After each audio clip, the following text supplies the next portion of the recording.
So hello everybody and welcome. It's great to be back for another session of the unpacking of chapter 1 of Tanya. And as we're going to discover, tonight will be very direct and relevant information. So Tanya has this ability to go between the deeply spiritual and sometimes a little bit abstract concepts, and then the very personal, very practical kind of concepts. Tonight is one of those occasions where we talk about really practical information. So just to give background, let's always remind ourselves how we got to this point. Where did we start our conversation and how did it land up at this particular point? So we started our conversation by saying that even before a person is born, when your soul is up on high, they make your soul take an oath. And the nature of that oath is that you will be a tzaddik and additionally, you will not be a rasha.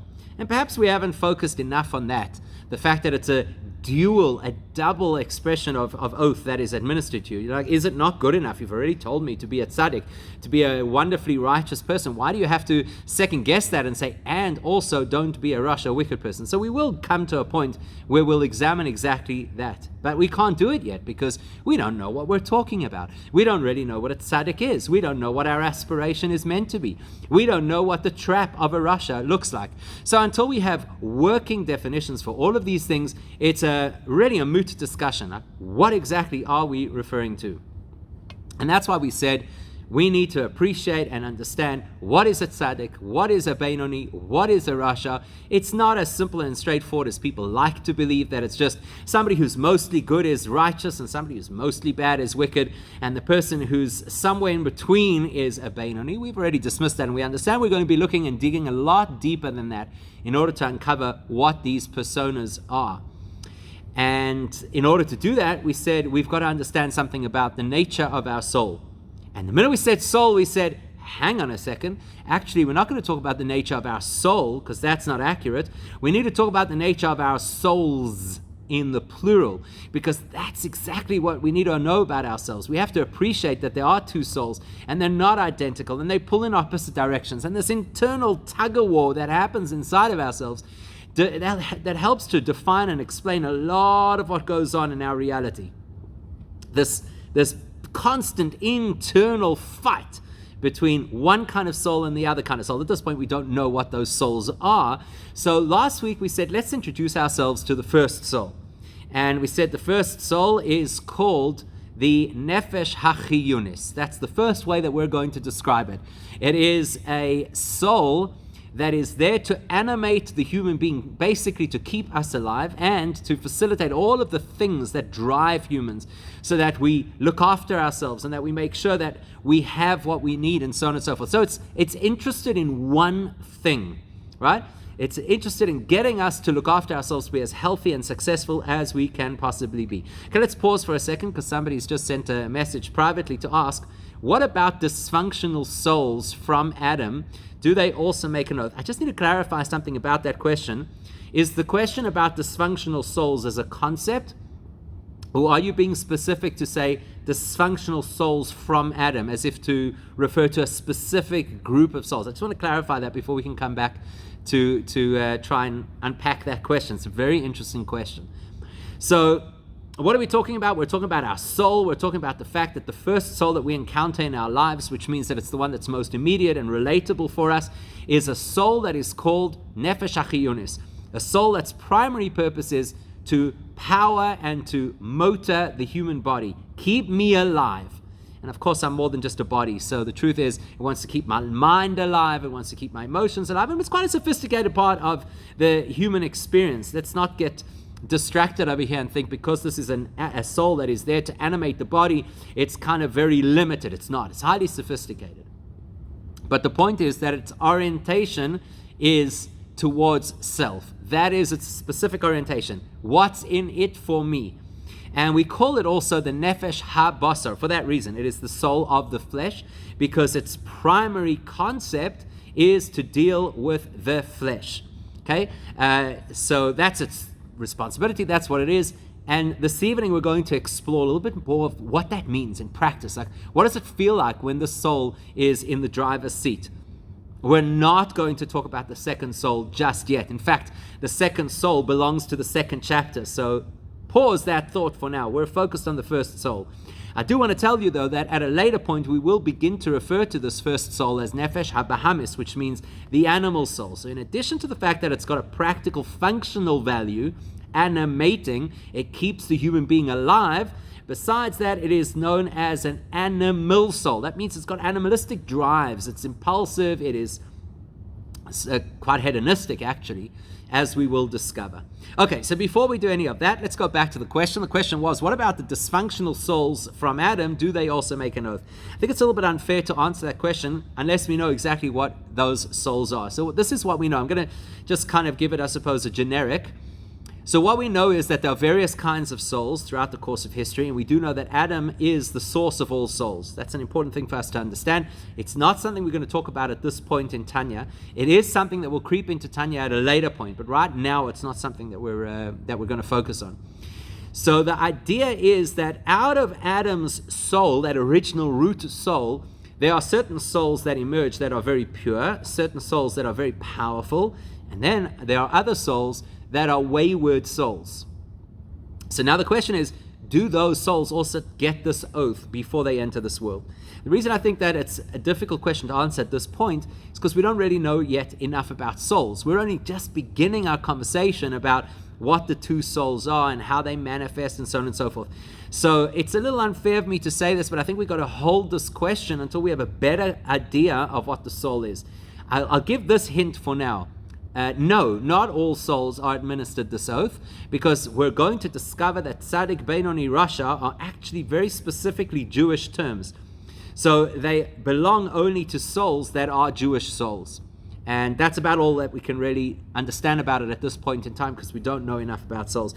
But suffice it to say that those like really wayward souls that we speak about in various places in Jewish literature, those are not Jewish souls.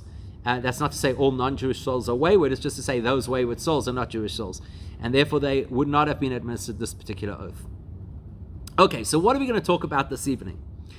Well, you can imagine that if you've got a part of yourself, which is this animating soul, Nefesh HaChiyunis, otherwise known as Nefesh HaBahamis, the animating or animal soul, and it is self-interested, and it is impulsive, and it leans towards materialism, hedonism, temptation, etc., you can expect that it's going to spawn various poor or toxic behaviors. So that's where we're going to focus this evening. We're going to look at 4 genres of toxic behavior that are a direct result of living with an animal soul. So as wonderful people as we are, and certainly believe ourselves to be, but we really are, we're good people, let's be honest, we're good people. We're people who go to a Tanya shir, that's already like, in the 0.001% of the population, so we're good people. That doesn't mean that we are immune. Let's be clear about that. One of the themes that will emerge clearly through Tanya is that you don't have to be absolutely perfect to be a good person, and being a good person does not mean that you have immunity from distraction and temptation. So here we are, we're talking about the animal soul, and we've already identified that its primary focus is to look after, provide for, and ensure the longevity of the body. That tells me straight away that it's got an interest, which is me. My soul is interested in me. Well, that's a good thing. So self-preservation is very important. But what happens when it's untamed, like any other animal? What happens if you have an animal that does not know how to behave, that hasn't yet learned the rules of the house, that doesn't appreciate the particular job it's supposed to do? So let's say, I remember a story years ago. We had a high school trip, and we went out to the mountains, and we hiked for a few days, and then one of the days we went horseback riding in the mountains, which is quite an adventurous thing to do, especially because they didn't tell me that the horse that I got was a retired show jumping horse. And let's suffice to say that we were walking along a very narrow pathway on the edge of a mountain, and it was a good few 100 meters drop on the one side, and there was a log across the road, across the path, that my horse decided it had to jump over. Now, I had no idea how to control a horse. It was my first time on a horse. I had no idea what I was doing. I did feel that this thing had launched us into outer space, and probably the next place we were going to land would be like one of those dreams, when you feel that you're falling and falling and falling. Anyhow, it was more nimble-footed than that, but that's not the point. The point is, an animal is an animal, and an animal will do what it is either naturally inclined to do, or if it's been trained in a particular way, then it will follow that training. Our animal soul is no different. It will do what it is inclined to do. And if we're going to use the word animal, and behaviour is a particular class of animal, behaviour usually means the kind of animal that could be domesticated, the kind of animal you would find on a farm, for example, is classically a behaviour. But we don't all have the same animal. That's the truth. Some people have a more docile animal that could be comparable to, let's say, a lamb. Some people have a more aggressive animal that might be a bull in a china shop. No two individuals are identical. But what is the common denominator between all nafshois habehamis, all animalistic souls, is that they have a certain instinctive range. They behave impulsively in that range, and unless you've learned how to train your dragon, it's just going to take you down the garden path. So that's why we want to have a look. Before we go any further, we want to have a look at and analyze and come to understand what is the nature of the default drives, the 4 genres of default drive of the animal soul that could get me into trouble, that could turn into toxic behavior. It's interesting that we talk about 4. Because the more you learn Torah, the more you will discover that the fundamental principles of the whole of life, as described in Torah, and a lot of it as experienced by us in the reality of our lives, is 4-dimensional. So, for example, in science, we talk about living in a space-time reality. So you've got 3 dimensions of space and a 4th dimension called time. Obviously, you know, through the course of the year, we have 4 seasons. We appreciate that the world we live in comprises 4 directions, north, south, east, and west. And as we learn further and further in Jewish literature, so we discover more and more this cubic reality, that everything is 4-dimensional. Now, the truth of the matter is that's not the end of the story by any means, but it's as far in the story as we need to go this evening. So if we're going to talk about our animal soul, it should not come as a surprise to us that we're going to explore 4 dimensions. And if we're talking about potential channels of toxic behavior, it should not surprise us that there are 4 of them, because 4-dimensional reality is a great theme throughout Judaism. Now, if you go back to the ancient times, particularly the Greeks, you'll often find reference to the 4 humas, or the 4 basic elements. And Torah talks a lot about the 4 basic elements as well. Except that when we talk about them, we don't just relegate those 4 elements to the physical, tangible reality. We actually refer them to the spiritual reality and then even the super spiritual reality. So for today, we're going to take the 4 elements and we're going to identify them in the spiritual reality of this dimension of ourselves called the animal soul. So I assume that most people know, probably everybody knows, what the 4 basic elements are. Let's revisit quickly for 1 second. And we'll say that those 4 basic elements are fire, air, water, and earth.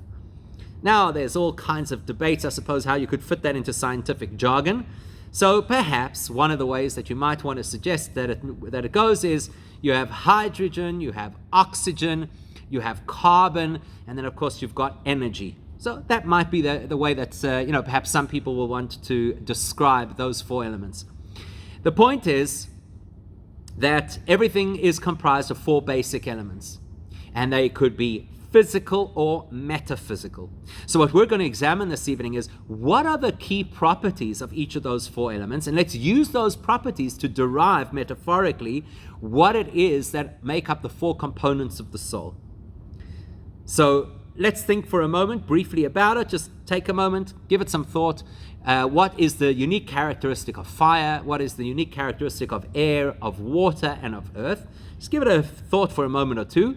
And then we're going to start the actual text and see how we correlate those 4 elements to the 4 channels of toxic behavior that the animal soul might produce.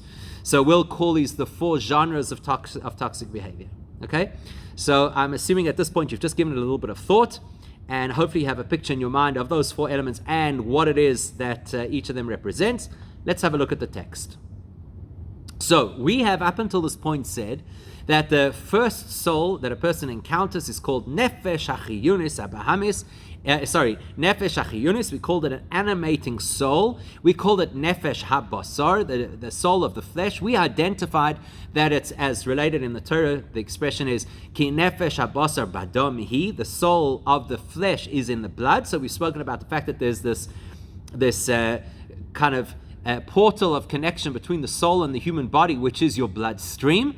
And now we're going to start to look a little bit at the character of this first soul, which is probably the most important thing for us to understand, right? We need to understand the character of our own soul. So what is the character of this soul of ours, this first soul? Says the Alter Rebbe, the author of Tanya, Umi Mena, from this soul, Bo'ois kol hamidois ra'ois. There's our first very important insight. Any negative trait that a person might have, and unfortunately the reality is we have negative traits.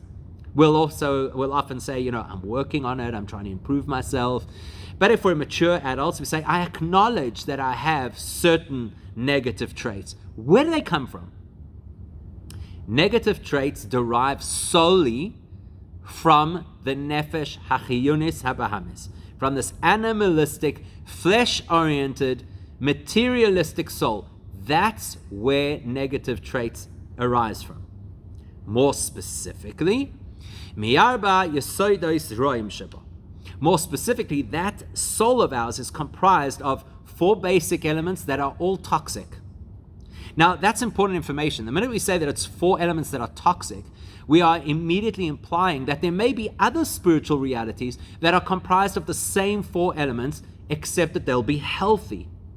So we have to bear that in mind. As we go through this and we describe negative traits associated with fire, we have to have in the back of our mind that there equally have to be positive traits that are associated with fire. And as we look at negative traits associated with water, we have to assume that there are positive traits associated with water, and so it goes. Now, we're not going to, at this point in time, we're not going to examine the positive upsides of each of these. And that could be a nice little homework exercise, during the time between tonight and next week's shiur. You could go home and give some thought to what the positives might be. And we'll get to learn them over the course of time, over many chapters of Tanya. They're not all collated as neatly as these are. Because over here, what we're trying to understand more than anything else is the nature of our impulsive side. So the nature of our impulsive side is that it lends itself to the possibility of 4 toxic channels of behavior. Let's have a look at the 4 of them. So the first we're going to explore is the channel called fire, the basic element called fire. Now, what are the things? Let's try to do this as an exercise, right? What word association comes to mind when you hear the word fire? You obviously have a picture in your mind. So what words would you associate immediately with the word fire? And of course, different people, perhaps based on their experience, will come up with different words. But I'm just curious to hear from you, what words would, just the first thing that comes to your mind when you hear the expression fire, what traits, what elements, what experiences would you associate with fire? Okay, so here we are. We have the most obvious one, which is heat. That's a natural thing, right? Heat. It's a direct association people have between fire and heat. Now, here's what's interesting about it. It depends on your experience with fire. If, for argument's sake, you grew up in an environment where they had very cold winters, and there was this beautiful fireplace in the middle of your house, and you loved nothing more on a winter's night than sitting in front of a crackling fire and enjoying a cup of hot chocolate or whatever it was, those will be very positive associations that you have with fire, and then you will assume that the heat of fire is a really positive thing, right? That's what you'll think, because that's your experience. The truth of the matter is that the heat of fire could be devastating. God forbid somebody who had experienced a dangerous fire, and here somebody just said dangerous, right? Somebody who experienced a devastating fire, somebody who burnt themselves badly at any point in time, somebody who, God forbid, lost a house in fire, would have a completely different appreciation for what fire is. So their association might be a fear-based association. They might see fire as something which is destructive. Now, both are true. It just depends on the context. If I have a nice, contained, healthy fire in the fireplace, that's wonderful and it warms the house and it's beautiful. If I have an uncontrolled fire in an environment that is flammable, well, then it could be a terrible, devastating experience, right? If you've ever been out in the bush when there's a bushfire, I mean, you watch how devastating it is, how in a period of no time it can cause so much danger. So it's interesting. The most obvious association that we have with fire is with heat, and then whatever associations we have with heat. So some people associate heat with warmth, some people with danger, some people with destruction, some with anger, right? Things that you've already pointed out over here in the chat. There's another element of fire that we would not naturally associate with fire, but it's quite important actually. And that is that everything in our world, everything is subject to a force called gravity. Oh, there you go. Somebody says fire is passion. There you go. Now, there's a really positive association with fire, right? Passion. So it could be the most incredible thing. You talk about a person who you believe is very dedicated to a particular cause, and they really care about it. You'll say that person is, they're on fire. You can say that, right? The person is on fire about the cause. But it is interesting that and no surprises, obviously, that this is the way we look at it. But it is interesting that we look at a person. I said we look at a person. I'm saying it is interesting that we look at a concept like fire, and we immediately assume fire means those heat or whatever associations we have. But pause for a second and just think scientifically. Our world is governed by gravity. So if I had to talk about Earth, which is the opposite end of the spectrum from fire, we'll all acknowledge that Earth is very much subject to this force called gravity. So Earth is where it is and it doesn't move. And water is definitely subject to gravity, and that's why it will always flow in a downward direction. And air is also subject to gravity, and that's why there's this band of oxygenated air directly around our Earth, and it doesn't all just like float away into space and leave us without anything to breathe. Fire, interestingly enough, defies gravity. So the natural movement of fire is upwards, and you've surely learned this as a young child in school, that heat rises. Now we have to ask ourselves, is that a good thing or is that a dangerous thing? That depends on the context, right? Depends on the context. If I translate heat as passion, so passion can cause someone to rise to the occasion, step up to the plate. It could force a person to aspire to something that is greater than themselves. So fire could be really positive. But on the other hand, if I speak about fire as something which rises, and now I'm about to plug it into toxic behaviors and toxic traits, then it's not going to be such a positive thing, as we'll see in just a moment. So let's read the first line, dahainu. That means, because we've just said that all negative traits derive directly from this animalistic soul, so that means that in the context and reality of the animal soul, ka'as v'gaiva mi'yesod ha'eish shenegva l'mayla. There are two primary toxic behaviors that are associated with the fire element of the animal soul, which means some people by nature are more fiery people, so that means that they'll be more inclined to these toxic behaviors. And that's what you'll always find about us as people, is that whatever our dominant feature happens to be, and we all have a dominant feature, that's going to be our greatest strength, and it's going to be our greatest challenge. So very often the person who is so passionate, which we've described as a positive fire element, is also the person who may get really angry. Because ka'as, anger, is directly associated with the element of fire, and for obvious reasons. I mean, think of the metaphoric language that we use around anger. So we talk about a person, there was smoke coming out of their ears, right? That's what we'll say. We'll say that person was burning rage. They saw red. Many of the linguistic associations that we make with anger are fire metaphors, which is no surprise, because the element of fire within the soul is what produces anger. So the toxic version of fire in a human is anger. And in the same way as uncontrolled fire can devastate a massive area in a really short period of time, anger is exactly the same.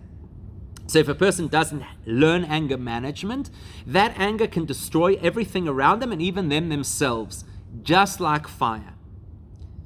And in the same way as fire is very hot, heated, so is the person who's angry. They're very heated. And in the same way as fire is something that is passionate, as we've described, so is anger. And that's the first association we're going to make. Just by the way, the fact that we mentioned it as the first association does not necessarily mean that it's always the most dangerous of the lot, as we'll see. Perhaps some of the others could even be more dangerous. You know, there's one thing that you do know about a person who's predisposed to anger. You know how to learn to identify when that anger is brewing, and then to put management protocols in place to try and mitigate the damage. Some of the other things we're going to look at don't necessarily manifest so clearly and obviously for us. Then we say gaiva. Now what's gaiva? Gaiva is interesting. Gaiva means arrogance. Now there you can see the association between the element of fire rising and the notion of arrogance, because that's what arrogance does. Person lifts themselves up. I am higher than, haughtier than, greater than, better than, more accomplished than, right? That's what arrogance is.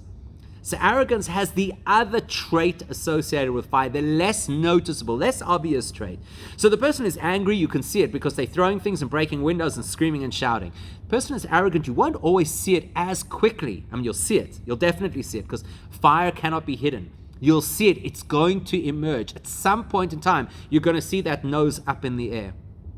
But what's interesting about this, really interesting, is the definition of the word arrogance. Now, at this point, I'm not going to fully define it because we need to get a little further in the story to come to another trait which will compare to arrogance and understand a totally different kind of toxic behavior.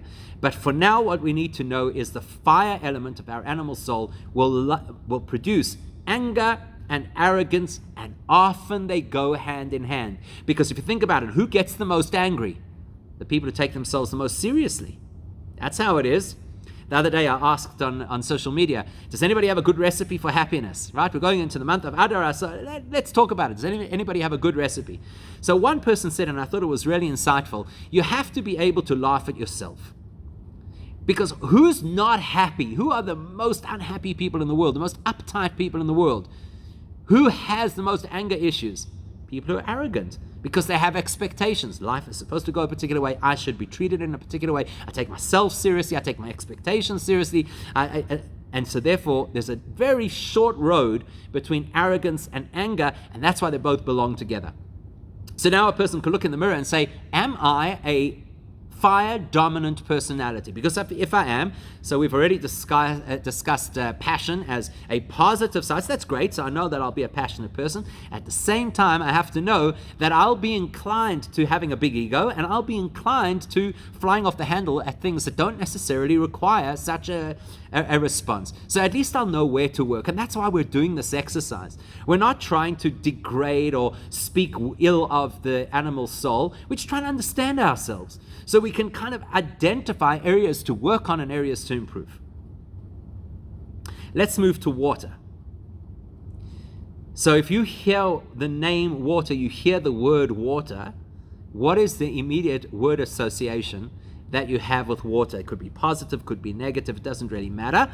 So the question is, just what comes to mind when you think of water? So when you thought of fire, you thought of heat. That's the most obvious connection. And then we developed that there's the ideas of anger and destruction and passion and so forth. So what comes to mind when you hear water? Okay, fluid, movement, flow, spirituality. Quite interesting ones coming up over here. I find it really interesting, by the way, that we'll associate water with spirituality, because I'm pretty sure that there'll be people who'll associate fire with spirituality because it's so intangible. But okay, there you go. Tranquility on the one hand to turbulence on the other, which is really interesting, because how many people would want to have in their home, I don't know if somebody just said something I didn't hear. No. So how many people would want to have in their home a beautiful water feature, like right outside your bedroom, because it's so relaxing and so calming, don't you think? I think it's beautiful just to have like this sound of water right outside the bedroom window. And that's why, I don't know about you, but for me personally, if I have the opportunity ever to be at the coast, there is nothing better than having the windows wide open and hearing the sound of the ocean. It's this incredibly tranquil sound. So to make an association between water and tranquility, there's a definite and direct association on the one hand. And on the other hand, if you speak to... Sorry, Cherry, did you want to ask something? Sorry, I just said pleasure. Sorry, I've got something wrong with my... Okay. So anyhow, so the thing is that... you speak to people, for example, who experience. I mean, there's people I know personally who were there during the tsunami. Right? Remember the tsunami all those years ago? I can't remember what year it was. 1 minute, that tranquil setting in that beautiful oceanic vista becomes this torrential, overwhelming wall of destructive water. So it's quite interesting, right?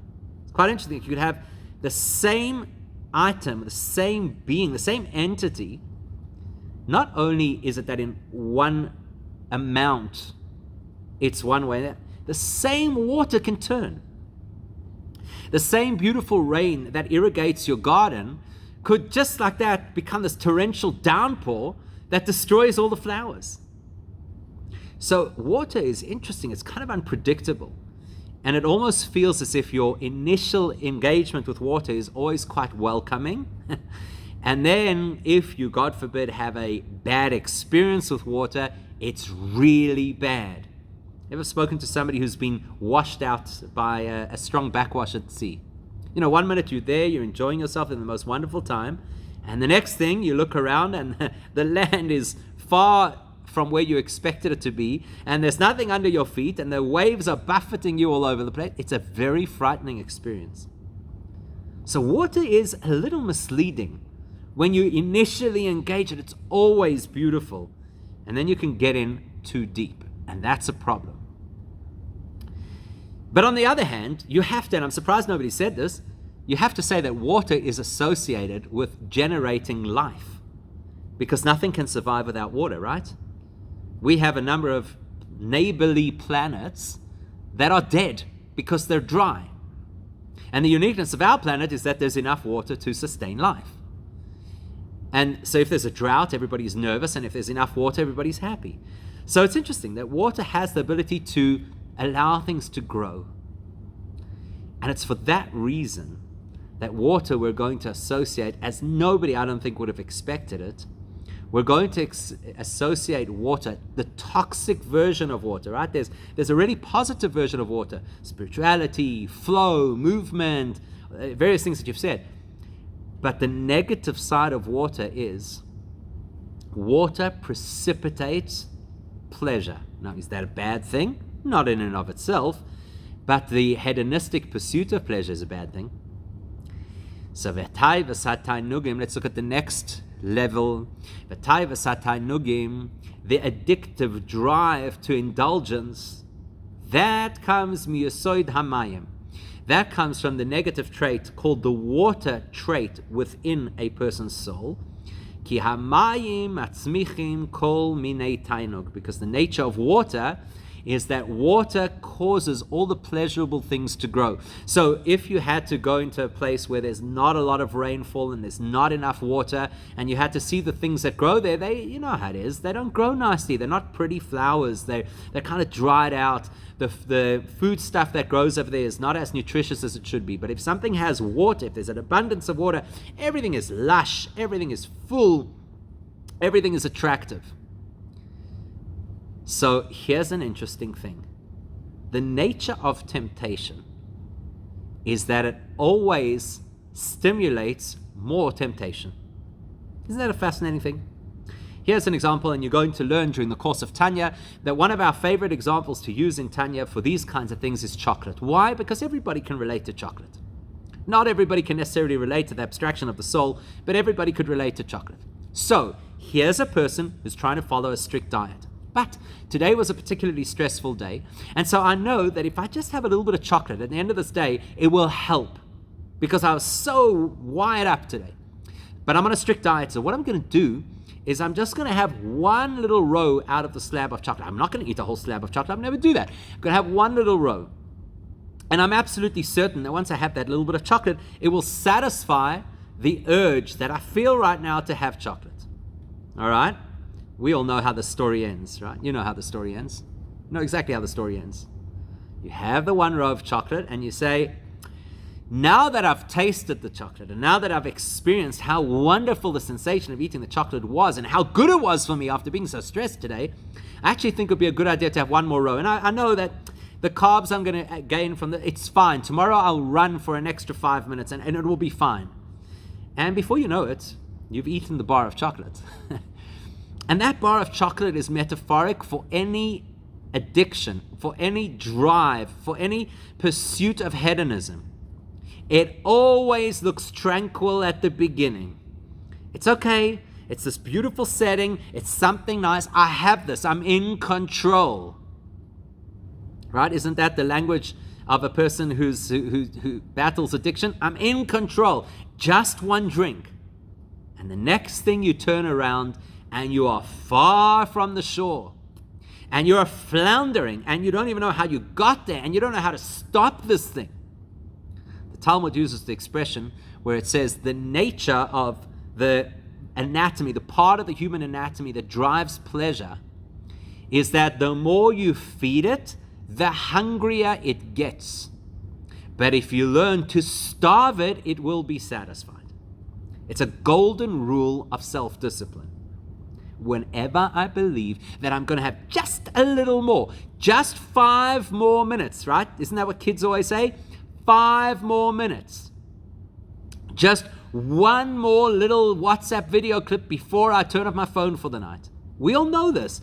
The nature, the golden rule of all self-discipline is don't buy that first tranquil bit of water, because it just gets deeper from there. Hamayim matzmichim kol minei tainug. The nature of pleasure, which is represented by water, is that its nature is designed to stimulate more pleasure. So, in human experience, if this is the first part of my soul, and I am a water-dominant soul, then I can expect that I'm the person who enjoys the good things in life. That's what it's going to be. I'm a person who, I just want a little bit. It could be extreme. It could become an addictive personality. But it could simply be a person who loves the geschmack, the good, physical, materialistic experiences of life. And why that's toxic is because a human being is incapable of walking in opposite directions simultaneously. So if I'm always chasing things that make me feel good but are materialistic, it's going to be mighty difficult for me to chase things that will make me feel good but are spiritual, because it's the wrong direction. That's why it's toxic, that's why it's dangerous, and that's why we're advised to identify it and then to learn how to overcome it, which we'll talk about much, much later in Tanya. Okay, let's do the same experiment with the word air. So I say air, what do you immediately associate with air? Interesting. Now people could also say maybe this is the spirituality one, right? I mean, air, it's not so tangible, it's more ethereal. Maybe that's what you could associate with air. Remember, we're looking specifically here for toxic associations. That's fine. Let's just make any association to start, and then we'll unpack it and see. So what are the particularly toxic elements that could be associated with air? For those people who were subject to the sulfuric fumes that were blowing over parts of Johannesburg and Pretoria over the weekend, so you might say polluted air, right? Polluted air could be the problem. Here's an interesting one, life, right? Because you require air in order to breathe. So there's an association between air and life. That's a very nice association. It's quite positive, obviously. And over here, as we're going to see in a moment, we're talking about things that are a little bit more negative. Anything else? I see only one suggestion of an association. What's that? Idle talk. Idle talk. Okay, there's a good one. So idle talk, that's actually really good. We're going to talk about it in just 1 second. Why idle talk? Because it's empty. So the association we have with air is something that is nebulous. There we go. Somebody just said lack of seriousness. That's what it is. It's nebulous. It's not grounded. It's not solid. It's not full. It's like bubbles, right? You ever watch bubbles? They're very cute. They're very entertaining. But there's nothing to them. There's nothing there. Nothing to see. So we're going to identify 4 different modes of behavior that all belong to this toxic genre called air. And it's at this point in time that we can go back to arrogance, because one of them is going to be juxtaposed against arrogance. So what are they? V'hoilelus, v'leitzonus, v'hisparus, dvarim betelim, yesoid haruach. So there are 4 kinds of negative behavior that are associated with a genre called the air toxic channel. What are they? Hoilelus. You know what hoilelus is? Hoilelus is eat, drink, and be merry, for tomorrow we die. Hoilelus is let's go out and have a good time, which is very prevalent in today's world. Let's go out and have a good time. Does that then mean there's going to be anything meaningful? Who knows? What's the difference? That's exactly the point. We want to let go. We want to just have fun. We want to let our hair down. We want to laugh. That's all great and it's wonderful and it's very attractive. But it's very often quite unhealthy. Because once you're in the headspace of saying, let's go have a good time, let's have fun, let's let our hair down, well, who knows where that could land up? And what kind of reckless things people land up doing because of that. And another category is called leitzonos. Leitzonos is cynicism. Cynicism is where you suck the air out of everything else. So somebody makes a comment, and what they mean quite sincerely, and it's supposed to inspire and touch other people, or it's supposed to somehow inspire you, and then the person, yeah, right. I want to take away the gravitas of what you've just said. I want to make it nebulous. Please. I'm sure it's exaggerated. Do you really believe that stuff?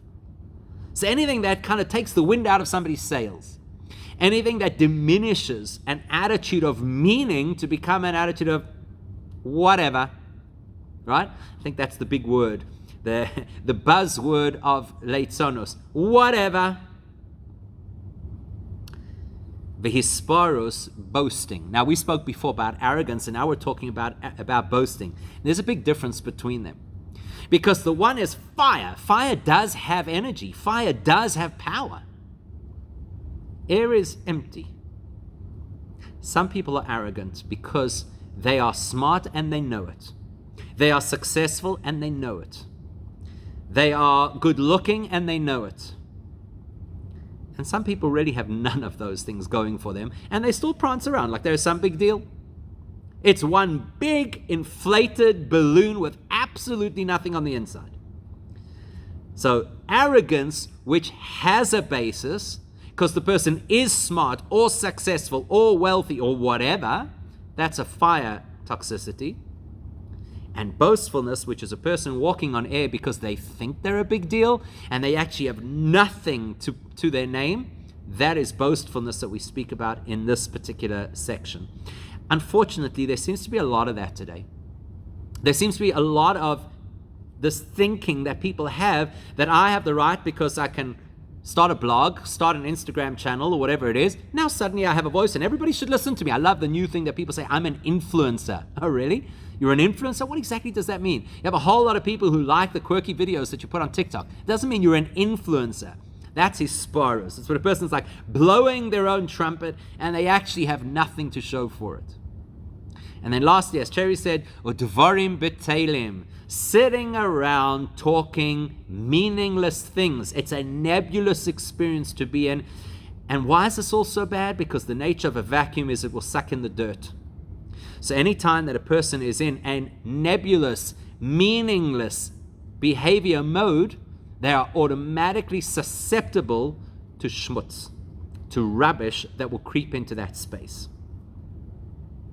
And lastly, we have earth. Earth is static. Earth is stuck. Earth is where everybody can walk all over it and it does not protest. And yes, there's a very positive side to earth because earth is where all life stems from. But that's the positive, and we're focusing right now on the toxic side. So he tells us, Ve'atzlus v'atzvus miyesod ha'afar. Laziness / apathy and sadness, not to be confused with clinical depression that a person will need professional assistance with. That is the dirt of the animal soul. Now what's interesting, what's the common denominator between all four of these is that these are all impulsive positions. People get angry by impulse. An arrogant person doesn't teach themselves to be arrogant. It comes naturally. The pursuit of pleasure is impulsive, even addictive. The idea of just having reckless abandon and going out and having a good time, or boasting about stuff that you really have no evidence for, or taking that cynical view, or just speaking nonsense, it's what comes impulsively. And likewise, for a person to be in a lazy, apathetic, or in a downcast state is impulsive. Now that's important information for us, because only anything that's impulsive, we can learn to adjust. So we're identifying at this point where the negative, toxic types of behavior come from in our system. They come from this first soul of ours. It wants us to feel good about ourselves. It wants us to look after ourselves. That's why it gets angry, because it's protecting us. That's why it wants pleasures, because they're good for us. That's why it just needs to let go and have an easy time, because I need the release. That's why it feels sad, because it's sorry for itself. But once we've identified that these are impulsive, animalistic drives, we've automatically opened up a portal to say, 1 second, there must then also be a part of me that can guide and train the animal. So I don't have to be stuck in my default setting. But we're not ready for that yet. We have a much more important question for now. A more important question for now is, so is that it? Is this animal soul just bad news, top to bottom? Or is there anything positive about it outside of the fact that it keeps us breathing? That's what we'll look at, please God, next week as we complete the chapter. We'll look at the notion that even this animal soul, in spite of its impulsive side, actually has some really attractive traits, really good traits. And we need to understand what they are, how they operate, and what we're supposed to do with them.